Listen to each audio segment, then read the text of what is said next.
Hello everyone, welcome to my channel class universe. आज के class में हम आपके लिए लेकर के आए हैं हिंदी ग्रामर, जिसका हमने पहला टॉपिक लिया है वो है वर्ण। इसमें हम वर्ण के बारे में पूरे डिटेल्स में पढ़ेंगे कि वर्ण की परिभाषा क्या है, वर्णमाला की परिभाषा क्या है, इसके टाइप्स कितने हैं, इन सब चीज़ों पे आज हम बात करेंगे।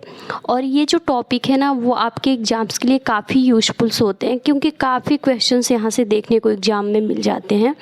तो आज हम वर्ण के बारे में डिस्कस करेंगे, और जो हमारा नेक्स्ट वीडियो होगा उसमें हम इसके वर्ण के ही टॉप MCQ क्वेश्चंस लेकर आएंगे जो आपके प्रीवियस ईयर एग्ज़ाम्स में आए हुए हैं। तो प्लीज़ नेक्स्ट वीडियो को देखने के लिए हमारे चैनल को लाइक एंड सब्सक्राइब करें, ये आपके एग्ज़ाम पर्पज़ से काफ़ी यूज़फुल रहेगा। उच्चारण और समय के आधार पर जो स्वर है उसको 3 भागों में बांटा गया है। पहला हमारा है ह्रस्व, दूसरा है दीर्घ स्वर और तीसरा है प्लुत स्वर। तो आइए जानते हैं कि ह्रस्व क्या होता है।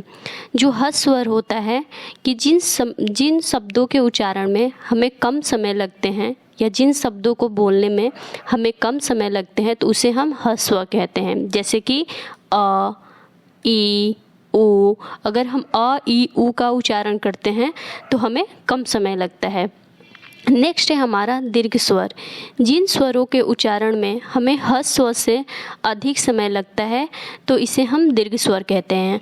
ठीक है, तो जैसे कि हम आ का अगर उच्चारण करते हैं तो आप देख रहे हो कि अ का उच्चारण करने और आ के उच्चारण करने में आ में अधिक समय लगता है, दीर्घ ई में अधिक समय लगता है, दीर्घ ऊ में अधिक समय लगता है, री के उच्चारण में अधिक समय लग रहा है। तो इसलिए ये जो है दीर्घ स्वर है। दीर्घ स्वर जो होता है ह्रस्व स्वर के तुलना में शब्दों के उच्चारण में अधिक समय लेता है, तो उसे हम क्या कहते हैं, उसे हम दीर्घ स्वर कहते हैं। नेक्स्ट है प्लुत स्वर। जो प्लुत स्वर होता है वो दीर्घ स्वर से अधिक समय लेता है और ह्रस्व स्वर से भी अधिक समय लगता है। यानी कि जो प्लुत स्वर होता है वो ह्रस्व स्वर और दीर्घ स्वर की तुलना में अधिक समय लेता है उच्चारण में, तो उसे हम प्लुत स्वर कहते हैं। जैसे कि अगर आप ओम का उच्चारण करते हो तो आप देखोगे कि ओम का उच्चारण करने में हमें काफ़ी समय और काफ़ी अधिक समय लगता है, तो इसलिए इसे हम प्लुत स्वर कहते हैं। नेक्स्ट हमारा जो है वो है व्यंजन। तो व्यंजन क्या होता है कि अंग्रेजी में जैसे कॉन्सोनेंट होते हैं वैसे ही यहाँ पर व्यंजन होते हैं। यानी कि जैसे हम वॉवेल्स को स्वर कहते हैं हिंदी में, वैसे ही अंग्रेजी में जैसे कॉन्सोनेंट हम बोलते हैं वैसे ही हम उसको व्यंजन कहते हैं हिंदी में। तो जिन ध्वनियों के उच्चारण करते समय हमें अन्य स्वरों की सहायता लेनी पड़ती है, अन्य वर्णों की सहायता लेनी पड़ती है, तो उसे हम क्या कहते हैं, व्यंजन वर्ण कहते हैं। ठीक है, तो जो व्यंजन वर्ण होते हैं वो हिंदी में कितने होते हैं, वो हिंदी में 33 होते हैं। व्यंजन वर्ण हिंदी में 33 व्यंजन होते हैं। अगर हम ये देखते हैं कि स्वर तंत्रियों के आधार पर व्यंजन 2 प्रकार के होते हैं। अगर हम स्वर तंत्रियों के आधार पर देखते हैं तो जो हमारा व्यंजन है वो कितने प्रकार के होंगे, वो होंगे 2 प्रकार के। पहला है अघोष और दूसरा है सघोष व्यंजन।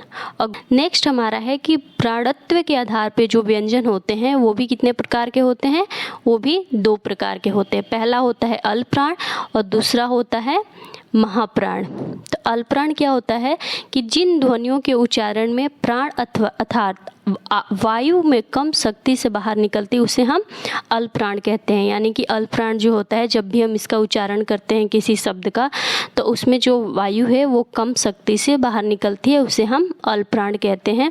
और जो महाप्राण होता है, जिन ध्वनियों के उच्चारण में अधिक वायु शक्ति से बाहर निकलती है, तो उसे हम क्या कहते हैं, महाप्राण कहते हैं। व्यंजन के जो भेद होते हैं वो हो गए स्पर्श व्यंजन, अंतस्थ व्यंजन, ऊष्म व्यंजन, उच्चिप्त व्यंजन, संयुक्त व्यंजन। तो स्पर्श व्यंजन क्या होता है कि स्पर्श व्यंजन वे व्यंजन होते हैं जिनका उच्चारण करने में हमें यानी कि स्पर्श व्यंजन वे होते हैं जिसका हम उच्चारण करते हैं तो उसमें कंठ, तालु, दंत, ओष्ठ, मुद्रा को स्पर्श करते हुए इन शब्दों का उच्चारण किया जाता है, तो उसे हम स्पर्श व्यंजन कहते हैं। जो स्पर्श व्यंजन की संख्या है वो कितनी है, स्पर्श व्यंजन की जो संख्या है वो है 25। ठीक है। नेक्स्ट हमारा है अंतस्थ व्यंजन। अंतस्थ व्यंजन वे होते हैं जिनका उच्चारण करते समय हमें जीभ हमारे मुंह से किसी भी भाग को पूरी तरह से नहीं छूती है। तो यानी कि अंतस्थ का मतलब ही होता है अंदर, इसलिए जिनका उच्चारण मुख से यानी कि मुंह के भीतर से होता है उसे हम अंतस्थ व्यंजन कहते हैं। और अंतस्थ व्यंजन की संख्या कितनी होती है? अंतस्थ व्यंजन की संख्या 4 है, जो य, र, ल, व है। नेक्स्ट है उष्म व्यंजन। उष्म व्यंजन वे होते हैं जिनका उच्चारण करते समय उष्मा यानी गर्मी उत्पन्न होती है, उनको हम क्या कहते हैं? उष्म व्यंजन कहते हैं। तो उष्म व्यंजन की संख्या कितनी है? उष्म व्यंजन की भी संख्या 4 है, जिसमें से स, ये स और ह उष्म व्यंजन हो गए। नेक्स्ट है हमारा उत्क्षिप्त व्यंजन। तो इनको हम द्विगुणीय व्यंजन भी कहते हैं। जैसे ये बस 2 होते हैं, जो है अंग और ढ। नेक्स्ट हमारा है कि संयुक्त व्यंजन क्या होता है। इसका नाम से ही हमें समझ में आ रहा है कि संयुक्त का मतलब होता है जुड़ा हुआ या मिला हुआ। इसलिए जिन व्यंजनों को मतलब 2 व्यंजन मिलकर बने होते हैं तो उसे हम संयुक्त व्यंजन कहते हैं। संयुक्त व्यंजन में जो व्यंजन वर्ण होते हैं वो 2 व्यंजनों से मिलकर बने होते हैं। तो इन व्यंजन का निर्माण होता है 2 व्यंजन वर्णों से, तो इसलिए इसे हम क्या कहते हैं? संयुक्त व्यंजन कहते हैं। संयुक्त व्यंजन की संख्या कितनी है? संयुक्त व्यंजन की संख्या 4 होती है, जैसे कि छ, त्र, ज्ञ तथा स्र जो है वो संयुक्त व्यंजन कहते हैं। जैसे कि आप यहाँ पे देख रहे हो कि छ जो है 2 व्यंजन वर्णों से मिलकर बना है, क और स। त्र जो है 2 व्यंजन वर्णों से मिलकर बना हुआ है, त और र। यहाँ पे ज्ञ जो है 2 व्यंजन वर्णों से मिलकर बना हुआ है, ज और ज्ञ। और श्र जो है 2 व्यंजन वर्णों से मिलकर बना हुआ है, श और र।